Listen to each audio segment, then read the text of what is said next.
I learned something about honesty the day 3 heavy bottles landed on my porch dressed up in gold paper and a ribbon that tried too hard. The truth doesn't always speak first, but it speaks last. My name is Edward Hawley, 64, retired, shop foreman, and the sort of man who believes in things that outlive the weather-sharpened tools, kept promises, coffee that tastes like work. For my birthday, my son Ryan sent what he called rare whiskey. He doesn't drink whiskey, doesn't talk whiskey, and he doesn't move in circles where these labels casually appear. Each bottle wore an embossed seal and a serial-like quiet fingerprint. The card said, "For everything you've done, Dad." His voice on the phone was smooth, a little too ironed. "Before I go on, do me one favor. If stories of quiet justice and clean proof speak to you, subscribe to the channel, like the video, and share it with someone who needs the reminder that facts win louder than fury." I set the bottles on the counter and remembered my late wife's best advice. When in doubt, don't raise your voice, raise your standard of proof. My daughter-in-law's father, William Crow, is a serious collector. He logs every limited release in the distillery's official registry app scan, timestamp, owner, done. That afternoon, William invited me to dinner the following Friday. Nothing unusual except for the timing, which drew a neat circle around my suspicions. I did my homework. I checked lot numbers on the distillery forum.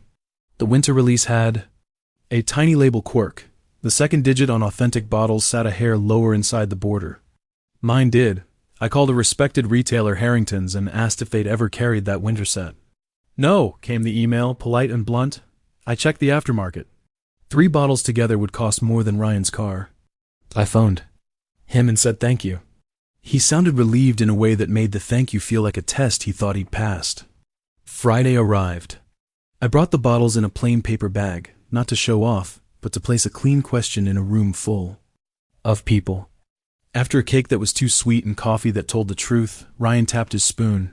"Dad, show everyone what I sent." I set the 3 cylinders on the table.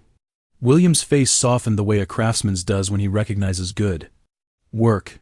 18-year winter release, he murmured, hard to find. I slid the bag toward him. "William, I'd like these to live where they'll be loved. But do me a favor before you open one, scan the labels so we keep proper records." He smiled, opened the registry app and scanned the first. Then the second, then the third. His smile left the room the way a tide leaves a shore, quietly and completely. He didn't speak for 10 seconds long enough to hear a fork placed down wrong, the refrigerator hum, and the small hitch in my son's breathing. William looked at Ryan like a teacher who has recognized handwriting on a note passed in class. "These cereals are already registered to my cellar," he said evenly. "They were flagged missing 2 months ago. Only my household knows the code to that door." Jenna's eyes flicked to Ryan. Ryan's face remembered how to be 12. "I bought them," he said too loudly. "From Harrington's." William shook his head. "Harrington's never carried the winter set?" I asked. He turned the 3rd bottle. Under the wax was a scratch so small you had to want to see it. "I made this mark while inventorying." He set the bottle down with the care you give something that has just changed jobs from celebration to evidence. Nobody shouted. Truth had walked in wearing shoes we all recognized. I went home with an empty bag and a heavier heart. The next morning, William called to apologize for the scene. I told him numbers had simply told the story they already knew. He said he would file a report to document the loss and keep it quiet. If Ryan returned anything else that was missing, I asked for 24 hours. Then I called my son and said only, "Bring the receipt." He arrived with a story instead. It changed shape with the air, then fell apart under questions that didn't need volume. Which retailer? What date? Who carried the box to the car? Why the distillery registry shows these exact cereals locked to William's account? Why the smart lock on the cellar recorded an entry at 2:11 a.m. on a night? William was out of town and Jenna was with her sister. He had an answer until he didn't. I gave him a deadline that fit in a clean sentence. Noon. To tell the truth to his father-in-law, return what wasn't his, and sign a short statement. He showed at 3, scuffed with apologies that fit like someone else's suit. William listened, measured, and did what some men forget is also love. He told the truth to a judge. The hearing room was beige and ordinary, the kind of place where truth never needs applause. Ryan's lawyer tried to sell a misunderstanding, families sharing cellars, gifts moving without paperwork, a moment of confusion. William presented the registry logs with timestamps, the lock history showing the code used and from which phone, the retailer's email. A photo from his inventory, the tiny scratch on the wax that now sat in front of the court like a signature. I presented only what I had, the birthday bag, the card that said, "For everything you've done," and the simple account of asking for a scan before the cork. The judge had careful eyes. He didn't ask if I loved my son or if William's means made his testimony heavy. He asked one question that ended every lie. Mr. Crow, who had the code to the cellar on the date these bottles were registered, and whose device does the lock log show at 2:11 a.m.? My daughter, my son-in-law, and me, William answered. The technician confirmed the metadata tied the entry to Ryan's phone.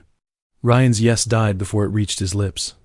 The ruling was narrow and clean: restitution at current market value, return of any additional items identified in William's audit, and a recommendation for counseling because the most expensive thing a man can steal is trust, on the courthouse steps. Ryan told me I'd humiliated him.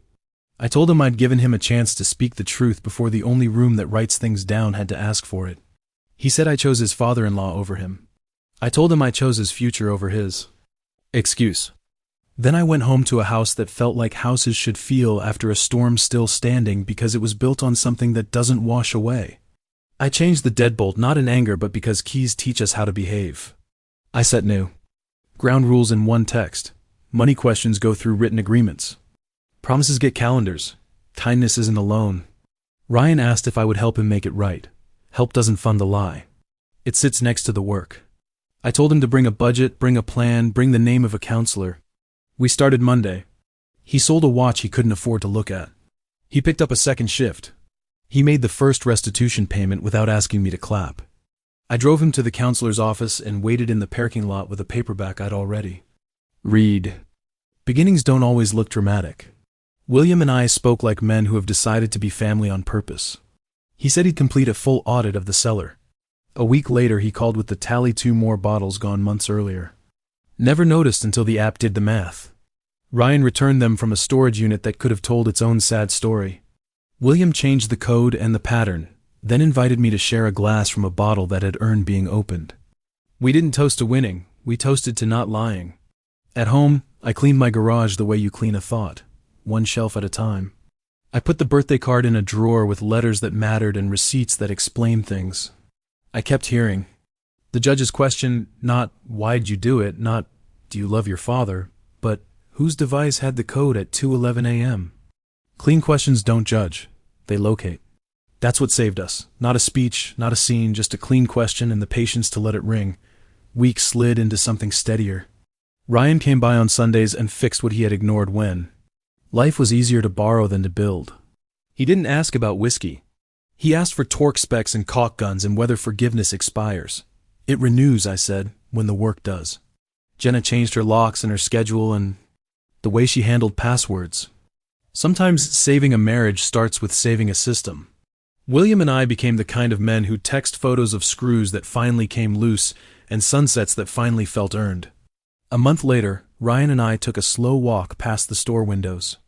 On Main, he stopped at a display of decanters and said, "I wanted you to think I was generous." I told him generosity never needs a disguise. He nodded and said, "I'm learning the difference between giving and spending someone else's respect." We didn't say much after that. Silence, done right, is a tool. If you've listened this far because someone handed you a gift that feels heavier than the paper around it, remember this. Serial numbers are just digits, but they point to a story. Locks don't only keep things in, they keep excuses out. And the clean question is always waiting if you let the noise run out of breath. You don't have to shout. Hand the truth to someone who keeps records. Ask for logs, not opinions. Put time on your side by writing things down. And if you must regift a lie, place it gently where the truth knows how to scan. If this story gave you clarity or courage, subscribe, like, and share. It tells the platform that quiet justice matters. And it helps one more person find the one question that ends the noise.